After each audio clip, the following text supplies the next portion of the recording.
All right. Yes, and of course that question is quite critical because the Cabinet Secretary of Agriculture is a bit worried and just looking at what will be of the armyworms and how will that impact on maize production. Quoting it at 20 to 25% drop. That's for next year. But can we have research, in the university education, perhaps even just looking at students who can just look into how do we contain armyworms? Do we have to spend 10 million shillings? Gentlemen, that of course will be the question I'll be posing on to you.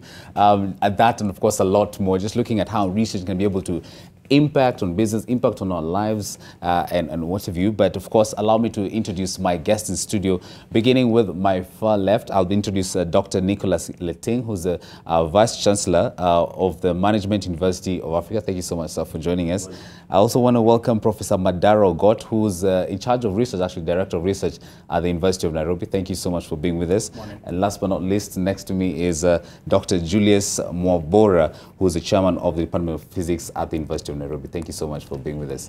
So I'm going to start, of course, this is now your field, Professor Ogot, because from where you sit at the University of Nairobi, of course, you're looking at just how now we can impact on research and how that will influence, especially in the university education and even influence the country at large. But that story was actually just but a highlight, just kind of bringing concerns that the government has that perhaps we could even just push to academia for help. Just give us paint for us a picture where we are at in university research, university education was just churning out, of course, research field projects for students. Okay, thanks very much. Research is actually a very interesting and a key part of the universities in Kenya. Sadly or happily, you find that some universities do a little bit more research than others. Others focus a little bit more on the teaching side. But one very good thing that has happened in the last 1 year is that finally the government has decided to fund research in universities. The establishment of the National Research Fund has injected significant amount of funds that was not there before. Before the previous NACOST used to fund research in universities, the amounts were small, the funding was erratic.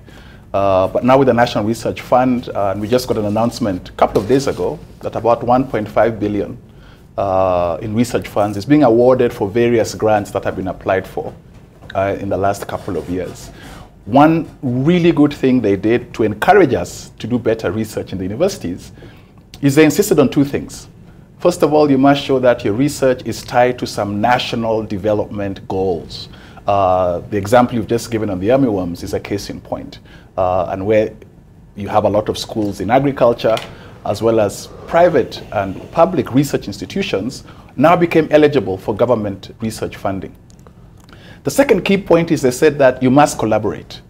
And so you had to have more than one institution on any of the research grants. That opens up the whole research space in the whole idea that I don't know everything, I must work with others to be able to do research. So I hope that this initiative will continue. It won't be a one-off, I don't think it will be. And hopefully we'll see or begin to see a little bit more of the research activity in the universities actually impacting on some of the issues that are affecting us today.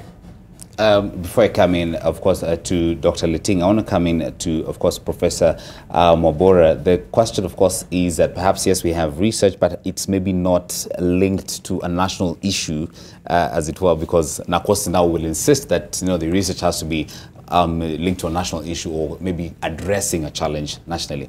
But that doesn't seem to be the case. We have just people coming in with research that maybe perhaps is not applicable. What do you have to say about that? Well, the research based must be applicable, of course, to the national goals. And in order for us to be able to reach that level, I think we have to develop, skills from, postgraduate student level, that is masters and PhD, and as well as at postdoctoral level. And then from there now, the postdoctoral, after postdoctoral, you'll be able to have, skills which will enable you to, identify, research which is important for the country. So I think the process of research from master's level, PhD, and then postdoctoral, and then also as a researcher, I think it's also very important, and it's happening. Allow me just give me an average, gentleman. How many PhDs are we churning out as a country, say perhaps in an annual figure? Let's just just go on an average figure, not necessarily from the University of Nairobi or the Management University of Africa. Who will take on that? Average PhDs we're getting out of the country every year. I can make a very crude estimate. Yeah. They will not cross 300 or 400 in total. This is against, if you look at, there's a sessional paper, I believe, number 14 of 2012. We talked about churning out 1,000 PhDs a year. As a target. As a target. As a target, yes. And the key reason was, if we're going to expand universities, they're going to have lecturers. Lecturers must have PhDs. So these PhDs must come from somewhere. The challenge we are finding that even in those 300 that I just mentioned, most of them are actually faculty members who didn't have PhDs before.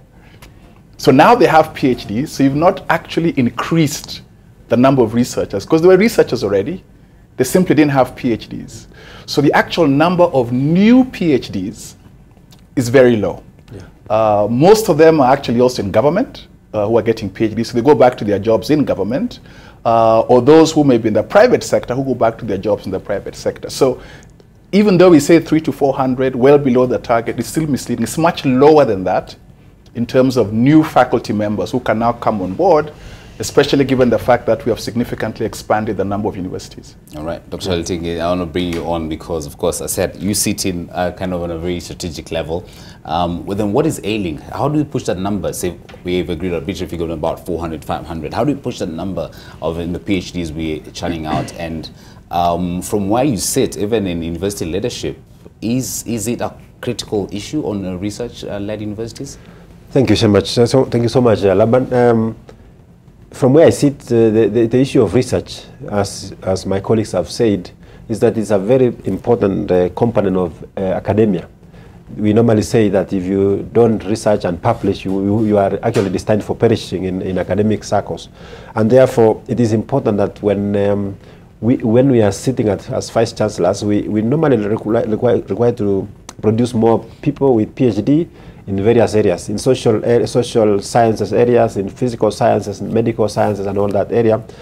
Currently, as Professor Ogot has said, the challenge we have is that we produce between 250 to 400 PhD holders every year, yet the demand, we currently have over 70 universities in Kenya. Most of them, you realize that the people teaching, even master students, are holders of masters. The ideal situation, as has been articulated by the Ministry of Education and the Commission for University Education, is that we should be producing over 1,000 graduates of PhD every year, so that they can satisfy, they can fill up the spaces in the public and private universities.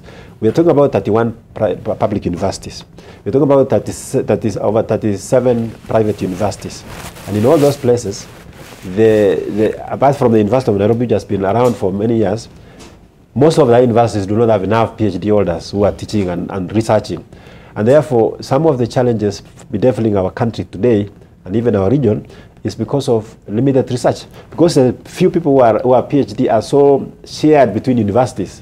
For example, you can find one PhD holder in the University of Nairobi supervising students in several other universities for PhD. And that means they do not even have time to research. Yep. And therefore, we have those challenges of the armyworms that you have seen, the issues of health research that should be undertaken to find out how can we reduce cancer incidences in this country? How can we be able to improve the wellness of our people, the quality of life? And therefore, my take on this is that even as we sit, the government has allocated 2% of its national budget to research. But that is in paper.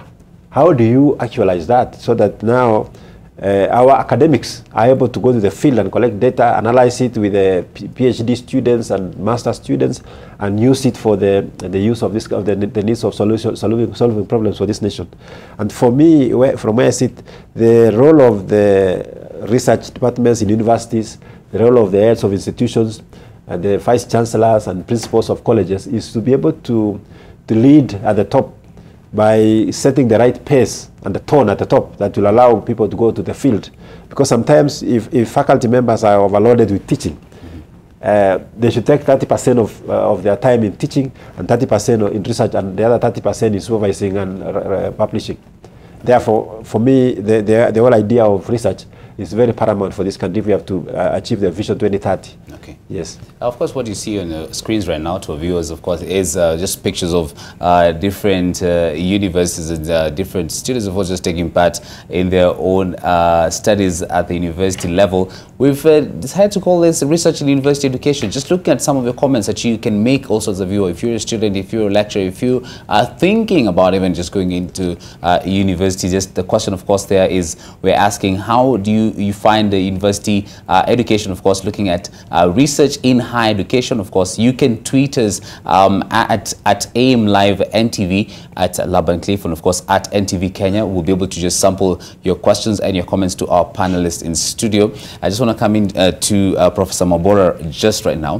The question has been also partnerships with other institutions out there, just looking at not universities looking inward, but also just allowing even other agencies to come in and say, what exactly do you need? What are some of the opportunities can the university be able to tackle, or maybe challenges they can be able to tackle, so that you can work together, call it maybe university and private sector partnerships? Yeah, partnerships are very, very important for research in universities. And when you talk about a partnership, this can be between universities to universities, both local and also international. It can also be partnerships between universities and also industries. Now, when you look at partnerships between universities to university, the benefit for that is, sharing of human resource. That's the researchers.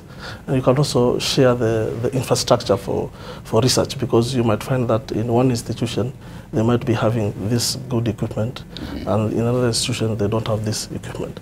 And then also, you might also find also in other institutions, you might find that they don't have an expert in a particular area, a researcher or a professor in a particular area. So that means that a professor in that particular area, for example, maybe University of Nairobi, can be able to supervise a student at Maseno University.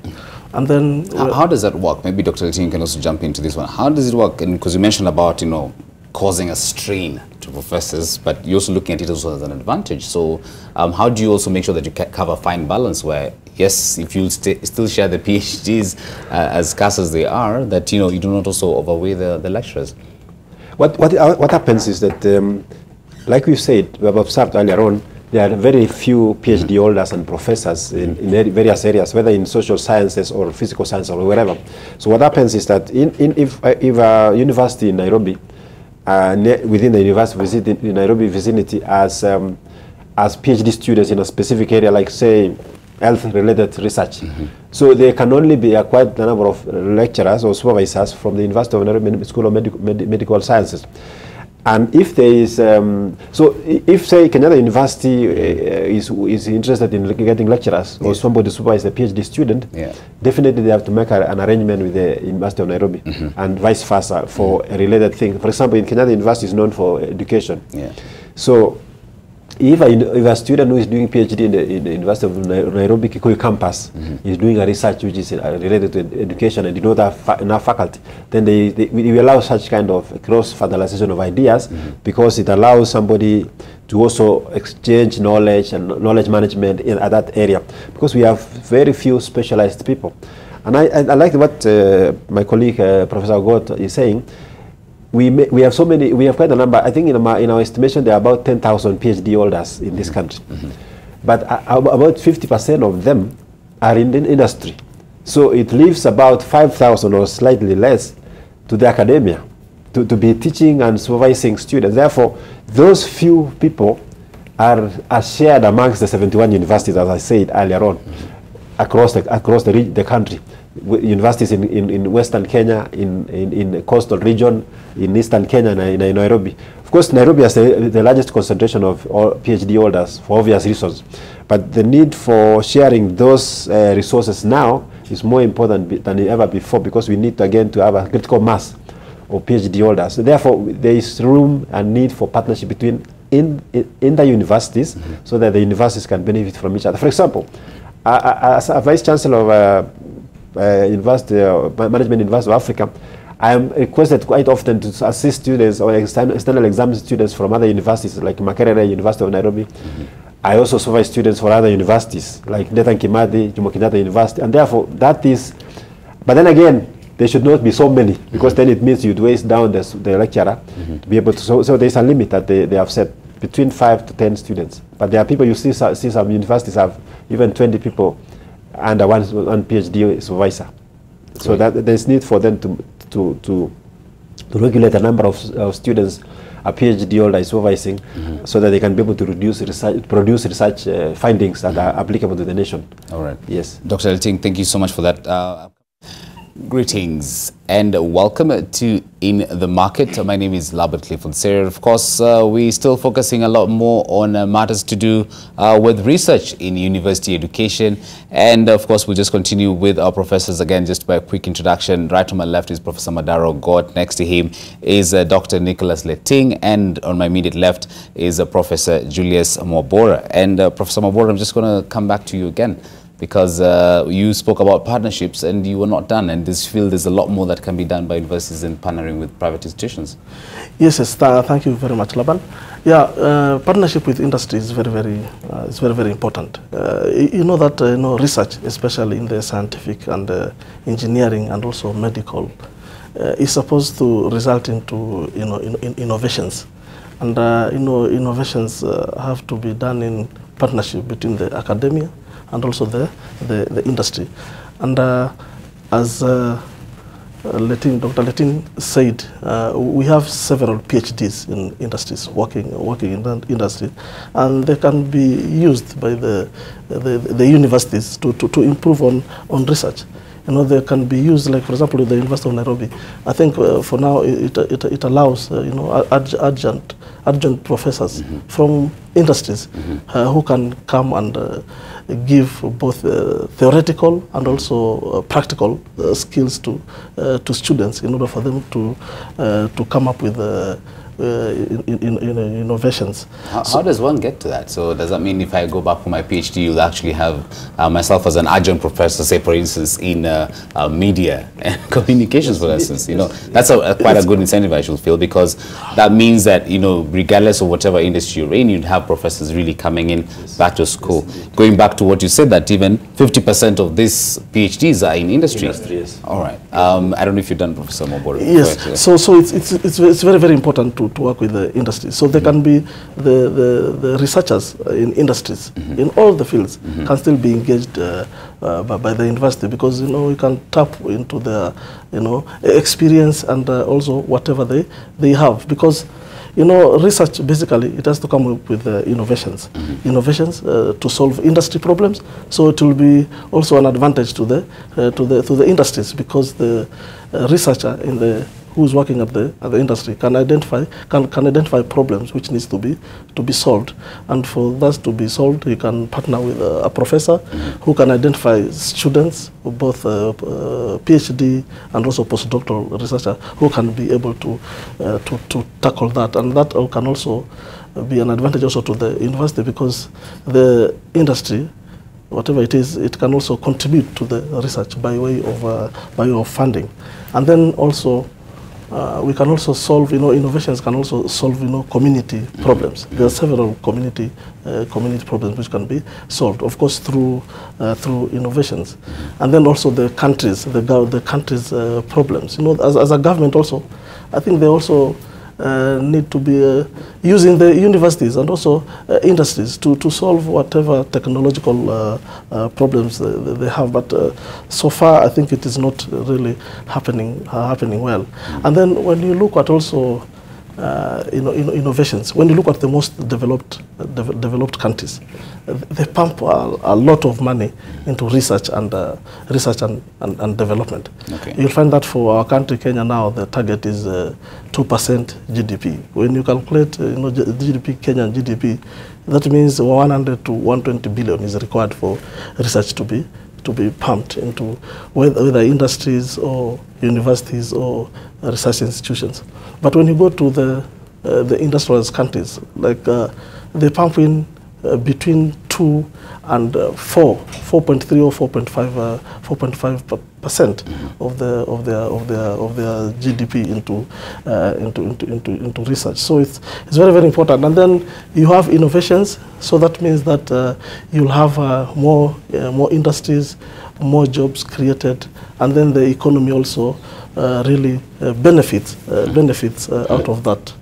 Yes. Professor Mwabora, what's standing out for you is, of course, looking at innovations to kind of solve problems in the community and the country's problems at large. I want to bring in Professor Madara Ogot, because from where you sit, you feel that, yes, we might have a lot, might push or have the incentives towards research, but in what areas are they in? So if you just paint for us a picture, you know, are they more in science-led field, more in the arts? How is it on the ground? Yeah. If you look on the ground, actually most research funding is in health. And even most of that is donor-driven funding.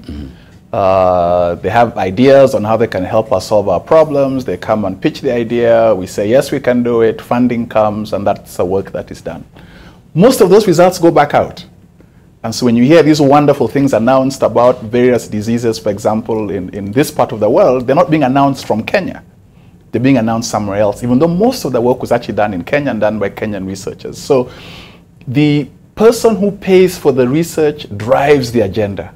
And this is where you hear all of us harping that the government must step in a little bit more so we can drive our own agenda in the research that is there. Even the example you just showed pitched about the armyworms.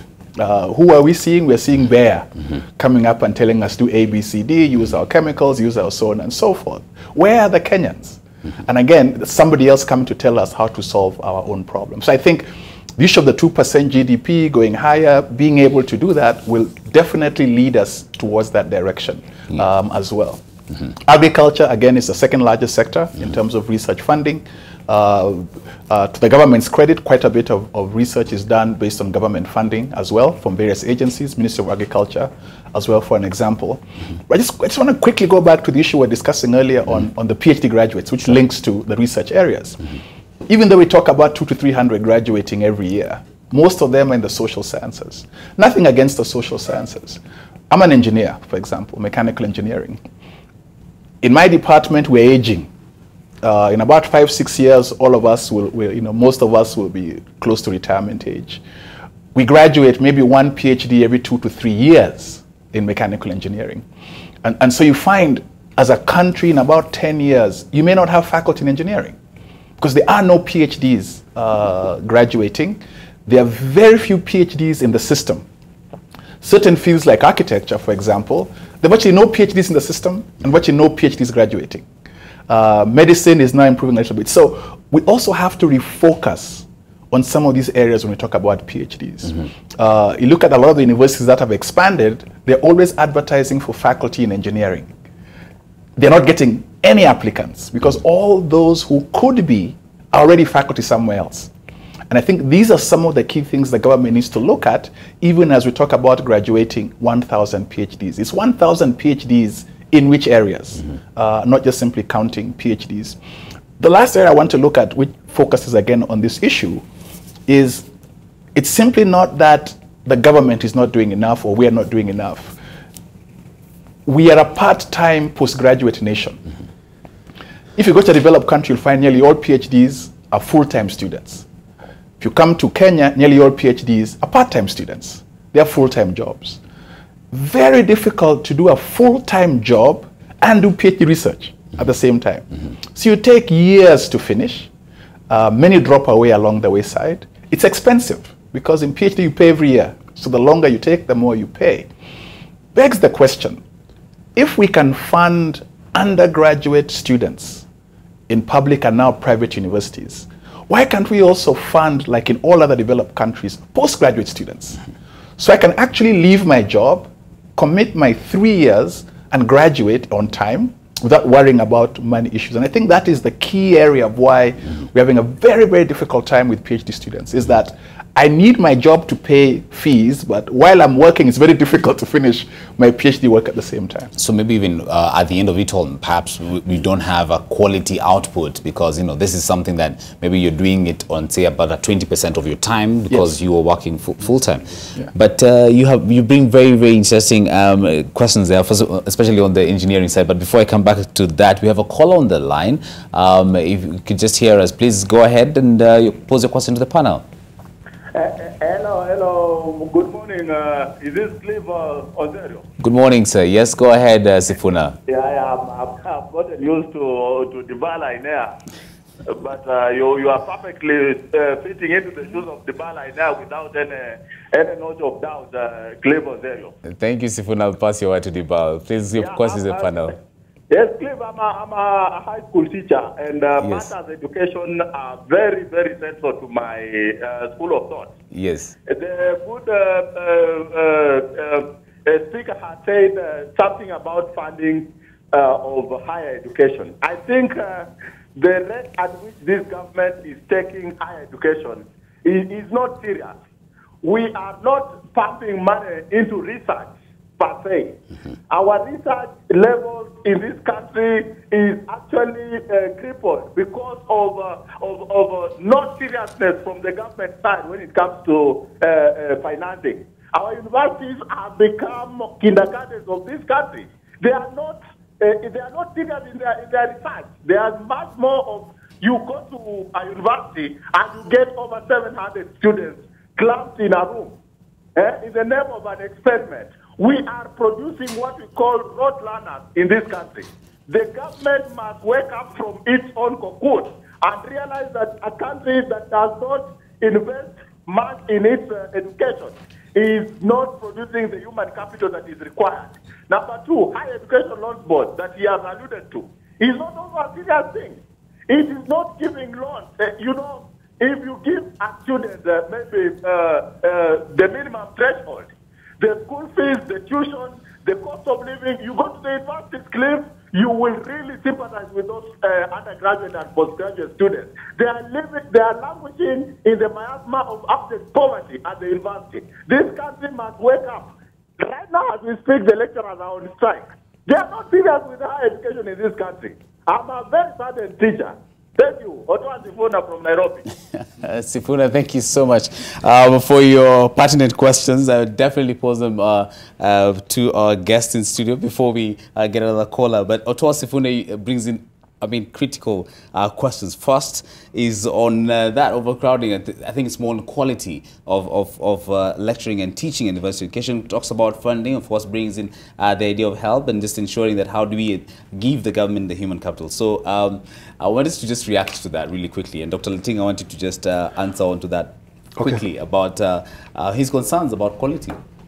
Thank you, Laban, and thank you, Sifuna, for that very good question. I like him because he's from the education sector. I happen to sit on the council of KICD, where we are currently doing reforms on the curriculum, and we are proposing a change of the system of education so that we don't have rote learners, but we have people who are inquisitive, inquiring about what they need to do. Now, on the issues of overcrowding universities, I think that is being addressed at the moment. The recent release of KCSE results of 2016, we saw the numbers dropping from about 165,000 KCS people with C+ and above who qualified to join universities to about 88,000. So the 88,000 students who are joining universities are distributed across public and private universities at the moment. And therefore, that issue, I would like to thank the CS Education, CS Dr. Matiang'i, for trying to bring in sanity in the issue of university education and even in academia in general. The whole question of underfunding of universities cannot be overemphasized. I think looking at the way government is trying to allocate these scarce resources, it is trying to distribute it in a manner that is able to reach everywhere. Security here, infrastructure here, and education. Education takes a lion's share of the government budget. Every year it stands around 35% of the national budget. And therefore, as the government is trying to provide free primary education, free day secondary education, and now many other promises are being made, I think there is a lot of opportunity to fund, and I want to concur with my colleague. The issue of funding postgraduate studies, so that if I am going back for my PhD, I should not be worried about where I'm going to get money for my accommodation, the food, and the care of my children in school. But the whole idea of funding should be systematic. My colleague Madara talked about, Professor Madara talked about the graduates of PhD at the university at the moment. You will be shocked, Kenyans will be shocked to realize, I'm sure that even the Minister of Serious Education has said this, 80% of the Kenyan graduates are doing what we call social sciences. That is education courses, business courses, and related areas, arts and art-based. 20% are in what we call STEM, science, technology, engineering, and mathematics. If this country has to attain the Vision 2030 of industrialization and middle-income country by 2030, we need to reverse that, so that 80% is STEM, 20% is social sciences. And I beg to jump in, because I want to actually kind of stakeholders forum onto that. Yes. And they mentioned something about moving away from STEM into STEAM, adding a bit more also the arts, was ensuring that the arts can also be there. Is that critical? Isn't that yes, also quite critical onto that? It is, you know, whatever it is. But for me, from the research that has been done recently, there is need for more emphasis on, for example, technology. If Kenya has produced M-Pesa, it's a technology is being embraced globally. We need more of such breakthrough innovations that can be able to assist. I am aware that there has been attempts even to have what you call online marketing of products, Jumia, all those kind of things. Perhaps there will be need for more of such innovations, and my colleague Mwabora said, Professor Mwabora said, we need to do that. But Sifuna did mention about higher education loans board. It has limitations. It is now currently funding. It used to fund universities only. Now it's going back to the mid-tertiary university colleges. But then again, at PhD, at master's level, it does very minimal percentage of allocation for research. But I think that needs to change, because if we need to support our graduates to be able to do the right research that provide homegrown solutions to our issues, then we have to fund it. And I like say, they say, you pays the piper, guys what? The tune, isn't it? Yes. So I think if we can be able, the government should deliberately make attempts to allocate funding through the National Research Fund or the Higher Education Loans Board or any other one.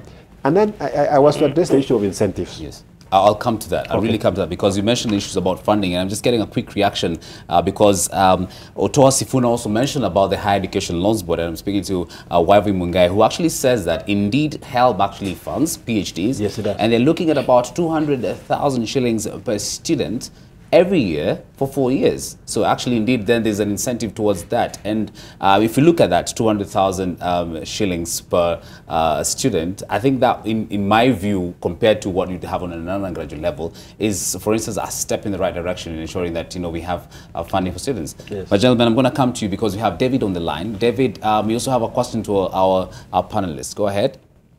Yeah, morning. Good morning to you. Yeah, my name is David, and I'm from the University of Nairobi. I did apply for a research fund in 2015. That's the 7th call. Now, up to now, we have never received those funds despite being awarded. So I'm not so convinced that NAPOTI or NRF is actually supporting us. Because since 2015, for a master's student who has not received his research fund up to now, despite giving even the institutional account number, that's not a good support for the research students. Thank you. All right, David, a concerned student right there, of course, expecting funding, but hasn't come through. I can actually address you want that to one. quickly address that? All right. NRF actually had, he's absolutely right, had the calls last year, awards were made late, early in this year, and we're told, hold on, money is coming. Today is Friday. 2 days ago, Wednesday, NRF sent an email to all universities saying that money has now been disbursed to all universities. So we're simply now waiting for the final list. So I can assure David that probably by next week, he'll have his money, because NRF said they have now disbursed money to all the universities.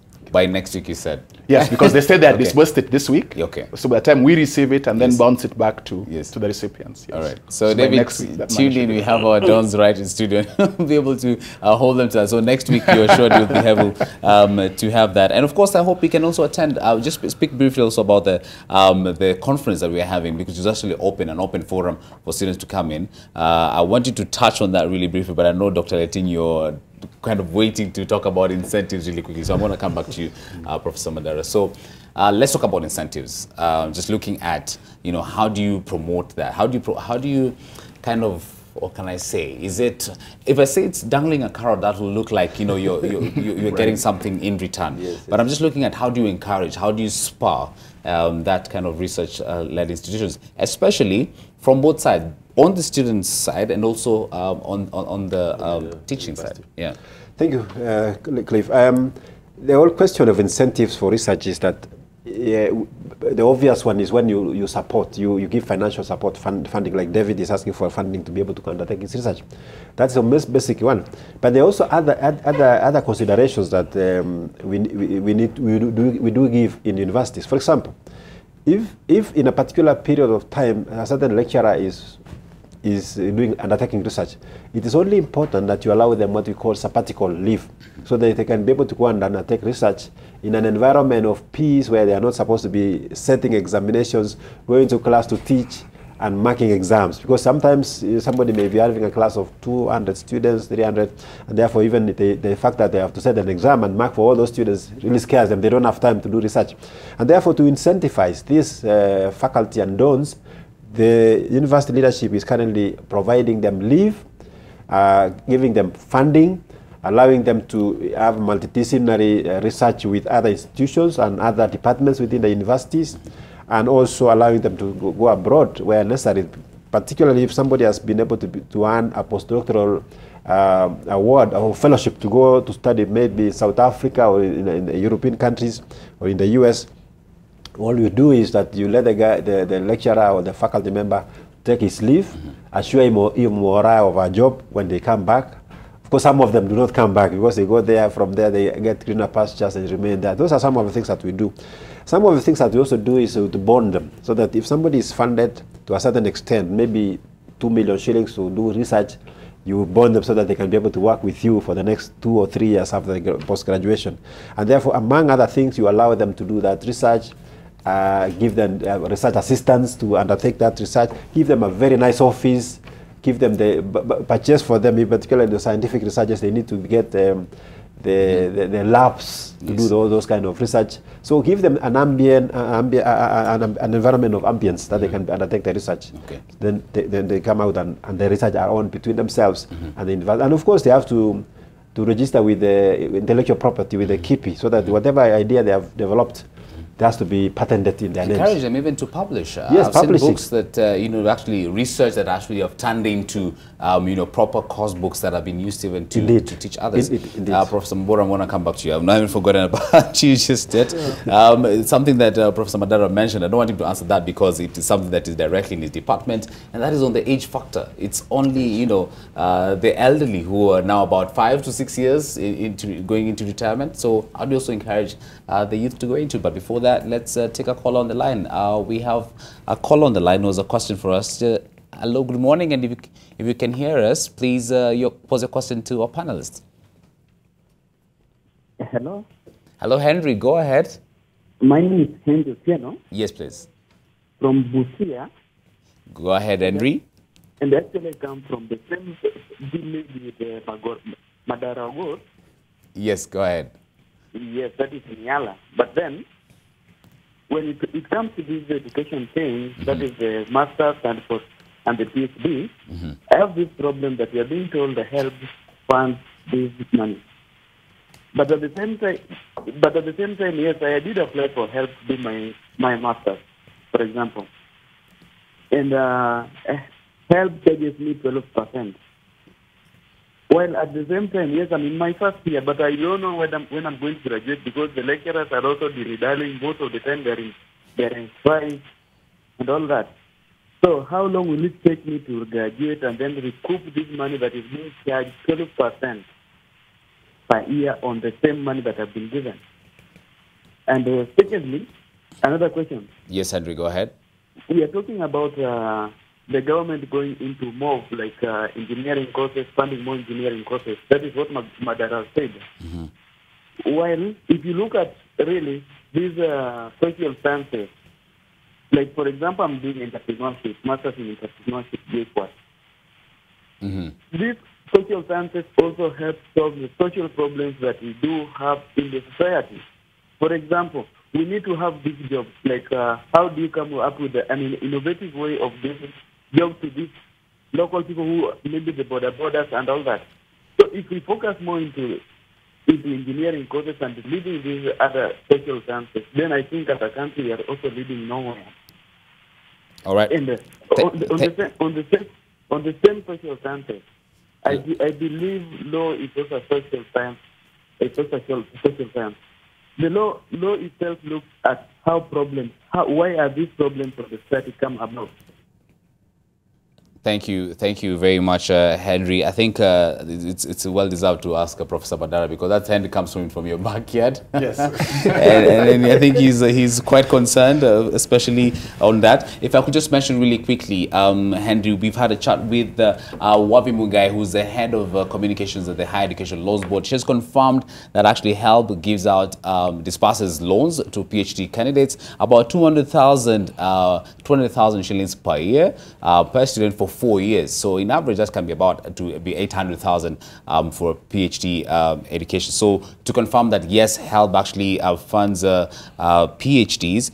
Maybe if you've applied and haven't gotten a response, we're happy to, of course, to put you through to HELB. But of course, the website will have more details. But then again, still on that, if they say that 800,000 shillings, at times they might not get a response, or maybe they do not qualify for that, or yes, the 12% per annum, they're concerned about that, and the issue about lecturer strike. But hey, before we get to the strike, let's just quickly respond to Henry, Professor Madara, if you go ahead. Let me respond to his second question first.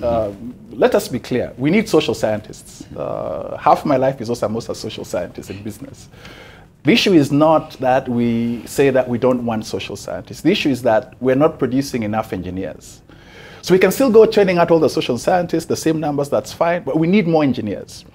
If you look, I'll give a very good example, and it's at all levels. It's not just PhD students. It's even at undergraduate level. If you look at the Engineer Board of Kenya, EBK, who registers engineers, and you go to their website and see how many registered engineers do you have in Kenya, you find that on average we register 5% of all graduates in the country. So it begs the question, where are the other 95% who actually graduate? They don't register as engineers. Second, you find most of them don't end up in graduate school to do masters or PhDs in engineering. So they have an undergraduate degree in engineering, then they move to other fields, which is fine. But we need engineers. A good example, when SGR was being built and people were complaining, well, the Chinese bought all these engineers, etc., etc. And the contractor basically said, bring me a Kenyan engineer, I'll hire them. None showed up. That's because they're not there. Yes. And this is the issue I'm raising. So I'm not saying it's either or. We continue producing the social scientists, the arts, and so on. But let us not ignore one sector, which right now we're doing relatively poorly in. And it's not just engineering. Actually, it's STEM, as was mentioned earlier. Across the board, the numbers are very few. And then as you move up to postgraduate, they get even fewer. So that's the issue that I was raising. And I want to reemphasize the one of faculty. The faculty are aging. You can't stop that. Once they exit the system, we will have a crisis, especially engineering. I mentioned architects is already a crisis now, because there are no faculty or people who are qualified to take up these faculty positions. Professor Mwabora, I would say it's going to be kind of a tragedy in waiting to have, like, all these lecturers who are going to exit and retire, but we don't have people to take up with them. Yes, that is true actually across the STEM, the STEM areas, because I see that also in physics, in chemistry, in geology, and all over. I think what we need to do is, I think as a Kenyan government, I think we need to put some policies in place which can encourage youth actually from undergraduate to masters, to PhD, to postdoctoral, so that they can, take up these jobs. One of the things we mentioned is that over 80%, I think, of the postgraduate students, they are part-time students. They pay for their education and all this, so they're not able to finish in time. Maybe also the issue of quality work also can also come in because they are not focusing on the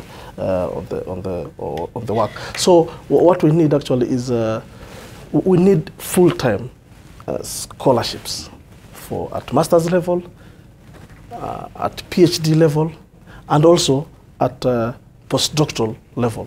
And when I talk about full scholarship, I mean tuition. Like you mentioned that the NRF, I think they're giving, is it 200,000 per year? That money is not even enough for tuition. So that means that the student has to top up tuition. There's no living expenses. So the student, that means, has to work and do part-time, and some even do moonlighting. The PhD students, they teach in other universities. So that full-time scholarship should include tuition, stipend, living expenses, and also the research, and also the research component. Now, when it comes to now the training, especially at masters and PhD, they require, the aged professors, they have to train them on the background information in particular areas like coursework, whether in engineering or physics and whatever. This also includes like research ethics and integrity and all those other things. And then now it comes to, you have to train the student on the proposal writing, how to do a proposal. Do you know literature review and all these other things? And then you also guide the student on the research itself. That is the data collection, analysis, and then interpretation of data, and then also the writing bit, where the writing now comes in as either a thesis or a dissertation. It can also come in terms of a refereed journal paper, which is very, very important in academia. And then it also comes in as a conference presentation. Those skills, presentation skills in workshop and conferences. All those are very, very, very, very important. And then now we also need to provide fellowships actually for postdoctoral research. It is at after PhD, is guided research. But now at postdoctoral level, that's now where you have now the PhD holder now, is now doing independent research. Of course, there will be the professor there and the researcher, but they're also doing independent research. And also, at that time also, they'll also be mentored in the supervision of students, both undergraduate, masters, and also PhD, and a bit of teaching here. I've seen that quite a lot, especially in what they call the graduate assistant level, where you actually kind of shadow in another professor, just to be able to just learn from them. Really. Yes, that's happening. But currently, the model, the way it is, these graduate assistants and tutorial fellows, they are almost full-time employees of the university. So that means that they are given other duties, teaching, labs, and all these other things. I think these positions need to be somehow attached to the professor, so that they do full-time. They can be teaching, but under the guidance of the professors. I think that it cuts across industries. In the country right now, we're just used to people having a lot of other jobs, or we call actually a lot of other initiatives that they do over and above the main job that they do. So going into that, Dr. Letting, I want to come into you first, talk about issues about strike, and this kind of the challenges are also in the education system, because as you had also from a concerned students such as Henry, they say yes, you can approach HELB, and as Wavi Mugai said, they will give out money to about 800,000 for entire course. But then again, the issue has been, of course, you're going to pay for that money, but if the lecturers are on strike, what happens to us? So just touch a bit on that. Thank you very much, Laban. Yes. I think the issue of lecturers strike or industrial action is a bit unfortunate for our nation, particularly because Kenya is, I think, one of the leading nations. It's obvious that in Kenya is one of the leading in the region outside Nigeria and South Africa in terms of academic work. And therefore, it is unfortunate at the moment that we are having lecturers going on strike, and just about a few months ago, they had also gone on strike for 5 weeks. Now this is the first, I think another week is going, and they are still on strike. And unfortunately, we may have to be closing universities for the period of about 2-3 weeks for the vacation, just around elections time. So we are losing almost a semester, which will be difficult to recover, particularly in public universities. The story is different in private universities. The classes are going on, and the students are not very much affected. But again, the critical mass of our students, because private universities maybe have about 3 to 5% of the student population in this country. But majority, the critical mass of our students are in public universities. And so when our dons in the public university are on strike, the whole economy is affected, because it means that our children, the children who are supposed to be in the university, are back at home. Or even if they're in the university, are idle, and they can be able to maybe join wrong groups and companies. And therefore, the most important thing for us is really, let's have reason, let's have diplomacy, let's be patriotic. I appeal to our colleagues in teaching university level to go back to class and look at the student. These students who are in university are our own children and our own siblings. If they don't get the quality of education that they aspire for, it's going to affect the output of productivity of our new future generation. And that's why, instead of now teaching them more to be productive, I was listening to BBC yesterday, and one of the students was saying she's doing sociology, and sociology they are taught about how to solve issues amicably. But now they are seeing lecturers not solving the issues amicably. They are resorting to industrial strikes, which is unfortunate. So we really would like to call upon our faculty members, our staff colleagues, to go back to class, as the government is trying its way out to allocate. So is it ill-timed? Maybe perhaps lecturers are looking towards we're getting to an election season, and if they do not be able to sign up the deal, then things might change due to the elections. It's a very critical. It's a very difficult situation, because I think it is probably most of them could be using it to see which party will give them a very big incentive so that they come back to class or even support them. But my take on my considered opinion is that I think we need to separate politics from academia, so that academics will do their cycle 1 year. They continue continuously, so that we inculcate good morals and values to our students, rather than attaching everything that you demand to strikes. Because very soon you'll see children striking in our homes, saying if there's no sugar in our house, we are not taking sugar, we are not taking tea. I think we need to improve how we relate with our students. All right. Yeah. Gentlemen, we're coming to a soft landing. Of course, we still want to ask our viewers, if you still have that question and that comment you'd like to pose us through, feel free to get in touch with us at NTV Kenya, at AM Live NTV, at Laban Cliff, and of course I'll be able to sample your questions. Really quickly, let's take up this call from Emmanuel. Emmanuel, pose your question right ahead to our panelists. First, I want to thank NTV for this kind of discussions. Thank you, Emmanuel. Yes. Who is a qualified PhD holder that a Kenyan government can employ without any doubt? And just to elaborate on my question, when a student decides to divert from what he or she did in the undergraduate and does a different field in master's and PhD, is he a qualified PhD holder that can be employed by Kenyan government without any questions, or is there some aspects of uncooked scholars, please? Thank you very much. Yeah, because it's very directed to the point. So who is a qualified PhD holder employable by the government? I think I'll pose that to you, gentlemen, even as you give your closing remarks. But really quickly also, my colleague Usha is right on the other side of the studio with your reactions online. Usha, it's over to you. Right, been sampling your feedback, and you do have a lot to say about this topic. Remember, AM Live NTV, that is how you can get your question or comment across, and I would be happy to sample whatever you have. So we begin with Omar, who says the PhDs will just add to the thousands of unemployed and unemployable graduates we have today. We must focus on quality, not numbers. Of course, quality is key. We have Ike, who says the Ministry of Agriculture isn't effectively utilizing entomologists at AATF. Neither is it using researchers in universities. We also have Elias, who says, sadly or happily, some universities focus more on research than others. Others focus on studies.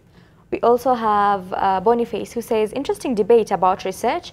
A lot has to change in our education system to stimulate research, not just issuing notes and exams. And from the tweets that I have been sampling, it seems that a lot of people have this, are echoing this sentiment, which is that I think the Kenyan education system, starting all the way from primary to university, of course, has a lot more of paperwork and theory than actual research. Dr. Leting, do you think so? Do you think there's a problem with our education system? Are we perhaps too much on the studying side of it than actually doing? Well, thank you, Usha, for posing that question to Dr. Leting. But I was also going to pose a question to you, because she's also a master's student and she's actually in academia. Maybe that's why directly she's come to your side, you know, that issue of... Thank you. I think I mentioned earlier on, thank you so much for the question. I mentioned earlier on that I sit at the Council of the Kenyan Institute of Curriculum Development, and the government is going through, this country is going through a change, a reform of curriculum, moving away from the 844 system, which the initial intention was meant to be to have people who have hands-on experience. But along the way, late in the 90s and early 2000s, there have been overloading over students, so that you find a young student waking up very early in the morning and carrying a very big bag on their backs. I think there is need for reforming our system of education so that we are able to accommodate special needs and skills, competence-based skills that are going to make our students and our graduates at schools to be more solution-oriented people having homegrown solutions. For example, in the system that is being proposed, there will be 2 years in early education, 6 years in primary, 3 years in secondary and in lower secondary, and 3 years in upper secondary. And at all levels, there will be people that will move out, will be churned out into either in arts-based courses or science-based courses. Artisans will be produced. We are taking note of issues to do with the need for taking, you know, there are people who are not necessarily good in academia, but they are good in music. Mm-hmm. They are our artists. Mm-hmm. So in the system that is being proposed will be able to take into consideration students who have specialized skills. There are also those students who have special needs, like the physically challenged or visually impaired. The current system doesn't, okay, it does care for them, but this now specifically deliberately cares for them.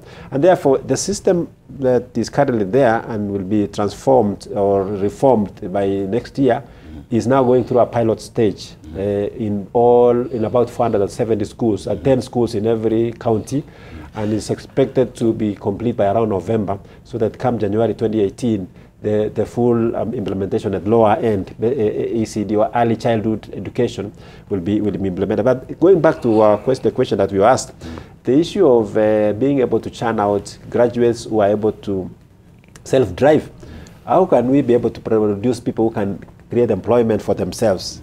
I like the question that was raised by the caller from Busia, who said, I'm doing entrepreneurship.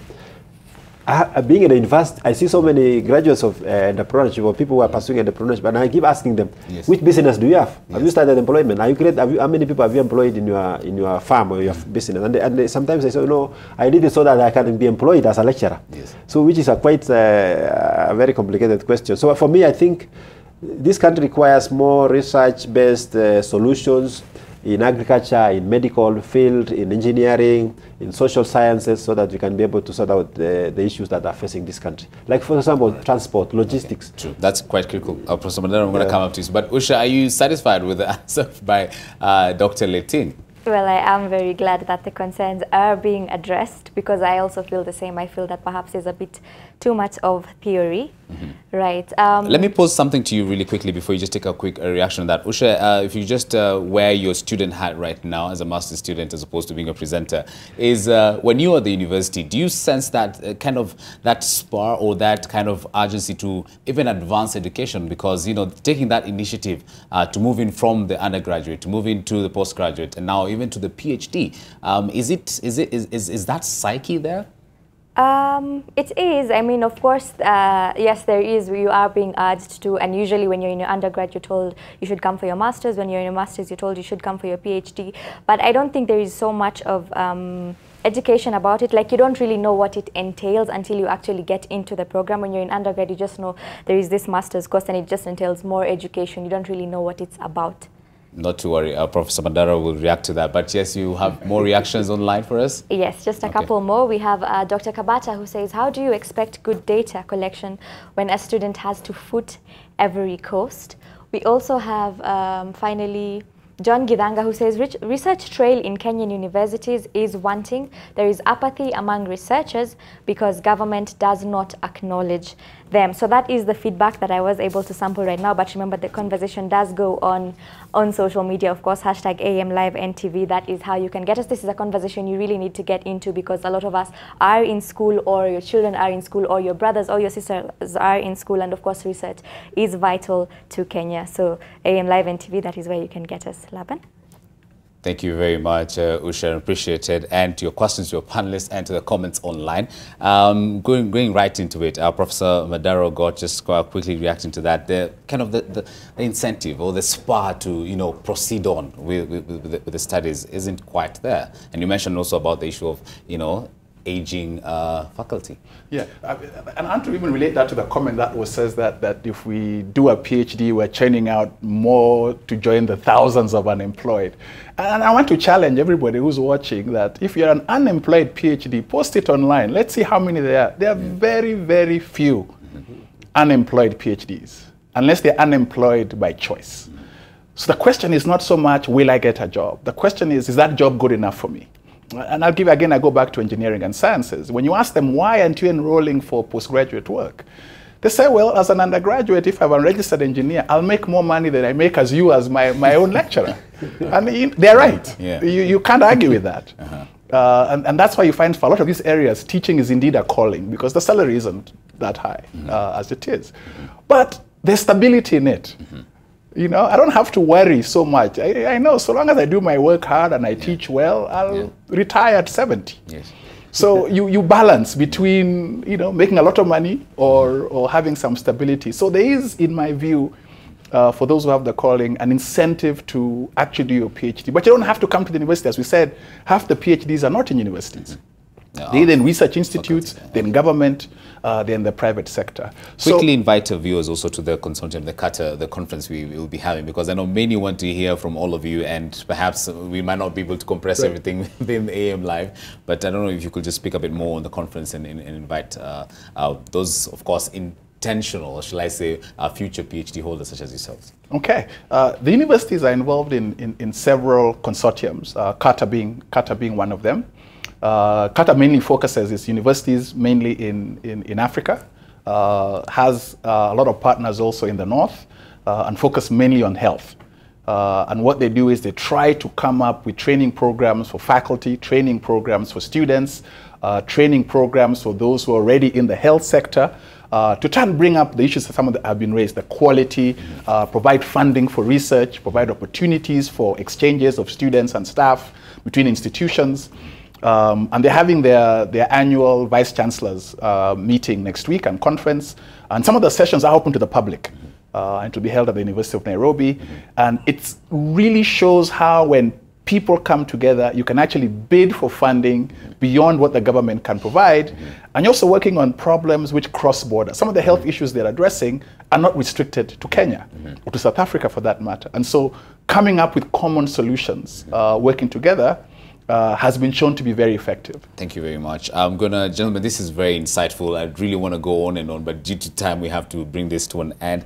But I want to just come back to you for closing remarks. I'm going to start with you, Professor Mwabora. What's standing out for you in just under 30 seconds? If you could just give an elevator pitch into how the country can move forward in just ensuring that, you know, our research field is enhanced and we can actually have impactful research to the country and to the communities, as you put it. Yeah, thank you very much. Well, as I said, you know, support from the government through fellowship and also scholarships. And then also the research funds to the researchers so that they are able to do, you know, quality work, you know, train those researchers so that they are employable at the university. Because as one, I think viewer said, Emmanuel, who are qualified to be teachers at the university, those who are qualified, of course, you have the PhD certificate, but you also have to have the publications. And then as an academic also, you need to be in the last 3 years, the current status, within the 3 years, you must be publishing, at least. You also must be teaching and also be supervising. And the industry, I think they also have that opportunity. They can also be as adjunct professors. So I think it's an important thing. The youth and whatever, I think they need to take up research, of course, with the support of the government and then the universities. And then we should be able to solve this, you know, aging factor. All right, yes, yes. Professor Madara, Ogot, let me come to you. Then we're going to close, of course, with the Vice Chancellor. Absolutely. Yes. For me, just very briefly, just a couple of things. There's actually a lot of research going on. But faculty members, we tend to be, I don't want to use the word shy, but we don't tout our horn on the things that we're doing. So people actually believe not a lot of research actually goes on. So mine would be to encourage ourselves to promote more of what we do, to engage industry more, to engage government more, to engage the citizens more, so that we can actually address their problems and they can actually see the work that we do benefits them. That will make it easier to get government from funding from government, because they believe that what we do actually matters. All right. Last but not least, Dr. Litting. Thank you so much. First of all, I think you asked about the next week's conference. There is a consortium for advanced research training in Africa, which is bringing together vice chancellors of about 8 countries in Africa and some from the northern part of Europe. And I think the most important thing that they want to promote is the issue of promoting improved favorable budget allocation to research, as well as promoting or developing new generation of researchers, and strengthening graduate study programs with a view to increasing productivity of doctoral students and doctors. And therefore, for us, we would like to encourage, as Professor Madara said, that we need to encourage our colleagues to research and do something, because there is a lot of money for it, and they need to try to use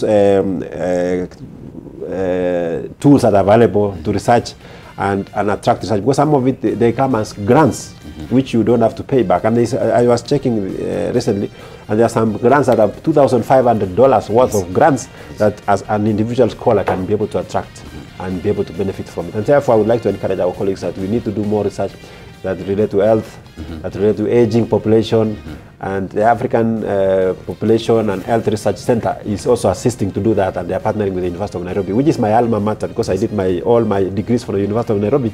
And so I would like to encourage our university to continue promoting these researchers all over the world, and in this specifically in Kenya. Thank you very much, gentlemen. Professor Madara, Ogot, Dr. Nicholas Litting, Professor Julius Mwakondo, asanteni sana. Of course, the discussion continues, as Usha mentioned, online. Please feel free, of course, to react and just give us your comments. What do you think about research in higher education? And with the highlight of this, of course, will be in the conference at the University of Nairobi, just focusing a lot more on matters to do with the research. That's next week. Of course, tune in to NTV for more details on this and more.